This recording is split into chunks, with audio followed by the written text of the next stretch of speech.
Good day, I'm Arvin S. Enriquez, your subject teacher in General Mathematics. With this video lesson, we're going to discuss the topic Representations of Rational Functions under General Mathematics from Quarter 1, Module 7. Our lesson objectives. At the end of this video lesson, you are expected to first, represents real-life application of rational function using table of values, graphs, and equations. Meaning to say there is an involvement of your x and y variable that we can plot using your Cartesian plane. Then what will be the equation now that will represent the graph we plot? And for the next lesson objective is to construct table of values as aid in drawing the graph of a given rational function. So before dealing with the topic scheduled for this video lesson, let's have some review what is a rational function. So when we say rational function, it is written in the form of y is equal to phi of x over your q of x. It should follow the following conditions, namely, so your first condition, so both your phi of x and qx are polynomial functions. So it can be constant function, linear function, quadratic function, and cubic function. So wherein it has no negative and fractional exponents. So you need to check if both your denominator and your numerator are both polynomial function. And q of x should not be equal to 0 for your second condition here. So there should be a value of your denominator once you put a value on it. So for example, if there's a given value of x and then when we put this value of x to your phi of x and q of x, your q of x must not be equal to 0. So we really need to make sure that your q of x is not equal to 0 once we decided to put a value on your variable x.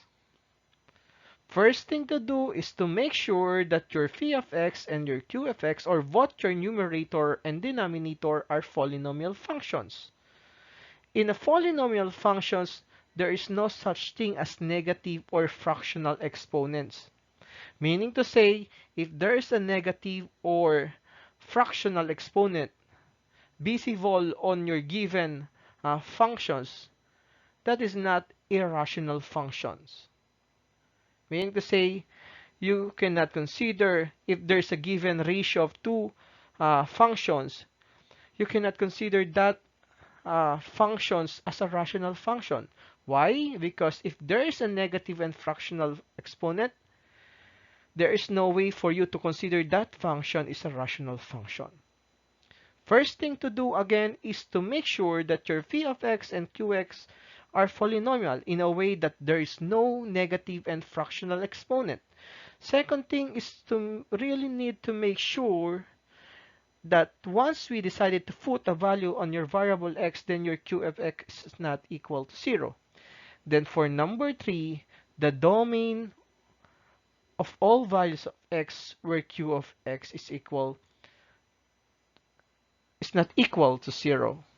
Meaning to say that all values of x, or your domain values, no, once we put this to your x variable, then it can give you a value of your q of x which is not equal to 0. So for us to consider that a given function is a rational function, we should satisfy these three conditions here. So that's how we define your rational function.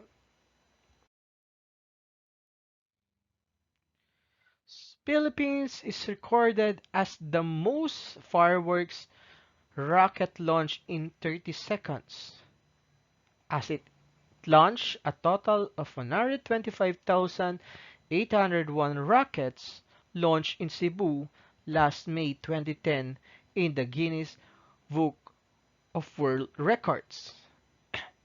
It is estimated that every second there is a 4,193 rockets launched.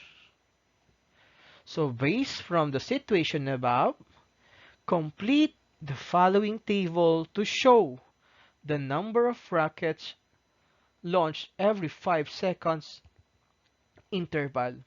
So if there is a given value of number of rockets that is being launched every second, now our first task is to find the value or the number of rockets that is launched, no, that are launched, no, in every 5 seconds interval. What is the number of rocket being launched after 5 seconds? If that is 10 seconds, if that is 15, 20, 25, and 30 seconds. So we were asked to find the value of y, or the number of rockets being launched in every 5 seconds interval. So that will be our first task for this example problem. For the second problem, I mean the second task is to plot the following points on the Cartesian plane. Since there is a one-to-one relationship for this value of x and y, x that represent the number of seconds and y that represent the number of rockets being launched in every 5 seconds interval. So using your Cartesian plane, we can visualize what is the flow of these number of rockets with respect to uh, the time interval being given on this problem. Is it when x increases, your y also increases, or if your x decreases, your y also decreases? So we can visualize this behavior of this your x and y variable using your Cartesian plane once we plot these points. So we just simply plot no your x and y coordinates. So it's a one-to-one relationship between your x and y variables. So we can easily plot these points no to our Cartesian plane. For letter C, or for our third task, we're asked to define a formula for the number of rockets launched per second as a function y. Now, what will be the function that will represent the formula no for the number of rockets launched per second?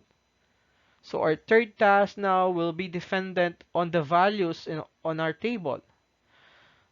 For us to see and for us to get the function no, of y, or your f of x, that will represent the formula for the number of rockets launched per seconds. So that will be our third task for this given example problem. So for the solution for letter A, if every second 4,193 rockets were launched, create a table of values showing the total number of rockets launched in 5 seconds interval. So here are solutions. So we really need to complete the table being given on our task number 1. So make a table of values with x values, which is 0, 5, 10, 15, 20, 25, and 30. So there is a 5 seconds interval between your x values that will represent the time interval. Meaning to say, if x is 0, meaning say 0 second, it represents that there is a 0 number of brackets. And when your x is equal to 5, we just simply multiply these 4,193, no? We just simply multiply this 4,193 by 5, and the result is 20,965. So same thing with 10. If we move forward with your 10, we just simply multiply your 4,193 to 10, that is 41,930. Same thing with 15. We multiply your 4,193 by 15, that is 62,895. Same with 20. We just simply multiply your 4,193 and it makes your 83,860 up to the last value, which is 30. So same process. So we just simply multiply, the number or the value of x, the value of x to the given value of number of rockets were launched in every second.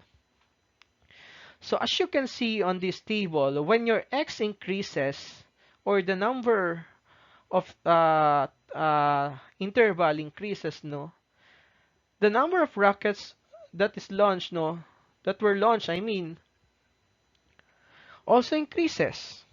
That's why, based on our observation here,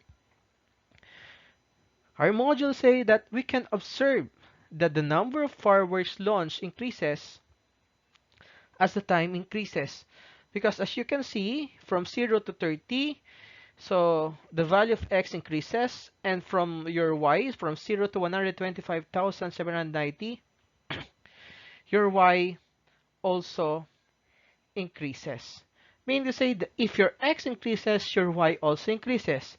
So for us to visualize more what these values or what will be the behavior of these x and y values, we can just simply use the graph, for us to determine if the points of this function follow a curve or a line.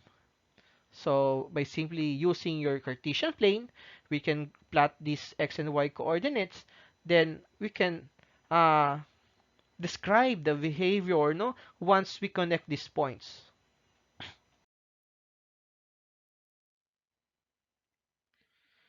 So for letter B, so we're asked to plot the points assigned in the table of values on a Cartesian plane and determine the function is a curve or a line. So with the values of your x and y uh, variable in your table from your letter A, so there is that we farnered from your x, that there is a one-to-one relationship now between your x and y variable or values. So your 0 will be farnered to 0, your 5 will be farnered to your 20,965, your 10 for your 41,930, 15 to 62,895, and then 20 for 83,860, and 25 to 104,825, and 30 to 125,790. So using this Cartesian plane, so we put your number of time interval in every 5 seconds,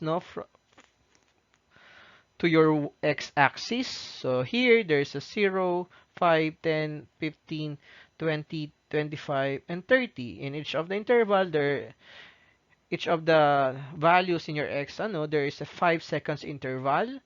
And for this one, there is a 20,000 interval from 0 to 20,000, 40,000, 60,000, 80,000, 100,000, 120, 140, and 160,000. Here, as you can see, there is a consistency in putting an interval between your values. There should be a consistency. If you put from 0 to 1, first value is 20,000 interval, there should be a 20,000 interval to the next value, going to the next value. Again, in plotting your values, there should be a consistency in putting an interval between the values from your x-axis and your y-axis. no, there should be a consistency. Now, once we flat your A, so your A will be plotted here at 0, 0.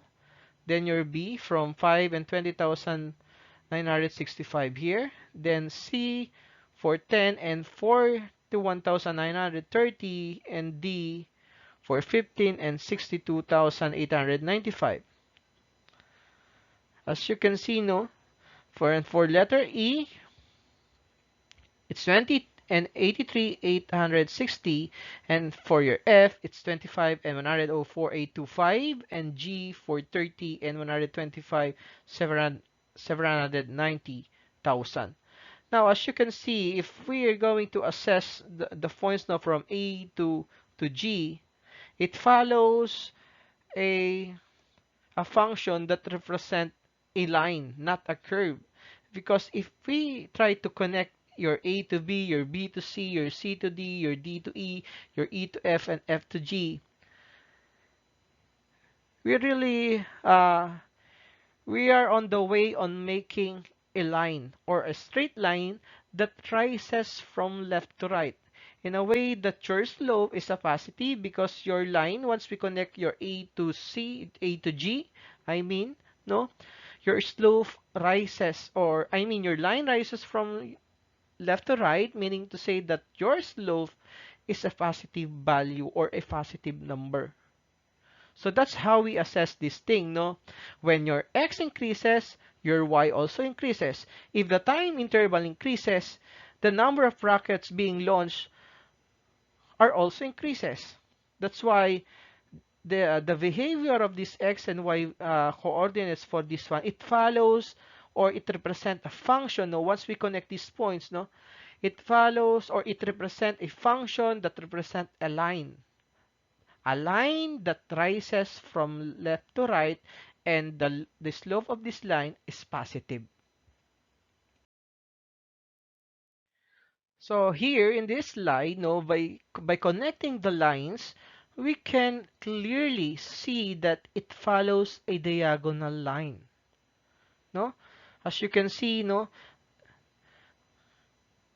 we really follow a line that rises from left to right once we connect your point from A, B, C, D, E, F up to G.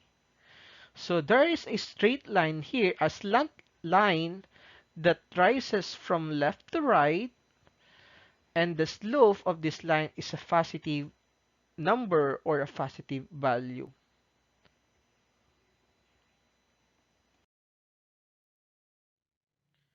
For letter C, so rate problems uses the formula R is equal to A over S, where R represents your rate and your A is the amount, and S is equal to seconds or time. So it represents the time, no, in terms of seconds. Considering the total amount of rockets launched, which is 125,801, we can write an equation to compute for the exact number of rockets launched per second. So we're asked to find a formula or that will represent the exact number of rockets launched per second. So simply we use your variable y to represent the number of rockets launched per second, and x represent the number in seconds. We will have this formula wherein your y is equal to 125,801 over your x. X is the number of seconds, for example. No. So if we're asked to find the value of y, or the number of rockets launched per second, we just simply deal with the total number of rockets launched. For example, if that is 30 seconds, so we just simply divide it by 30. So whatever the result there will be the value of your y, or the number of rockets launched per second. Now, if we try to observe this formula here, no, as a part of our observation, that it is similar to the structure of our original formula. So note that you will be using a formula depending on the classification of problems given to you. No? So your formula is always be dependent on the classification of the problems given to you, or it will be dependent on the scenario, to the conditions being uh, uh, mentioned on a given problem. You cannot oppose, or you cannot uh, uh, formulate a formula, no, which is opposite to the given conditions on a problem. It should be aligned, no? If your task is to find a formula that will represent a certain condition, then your formula should be aligned to the given conditions or situations in the given problem or problems.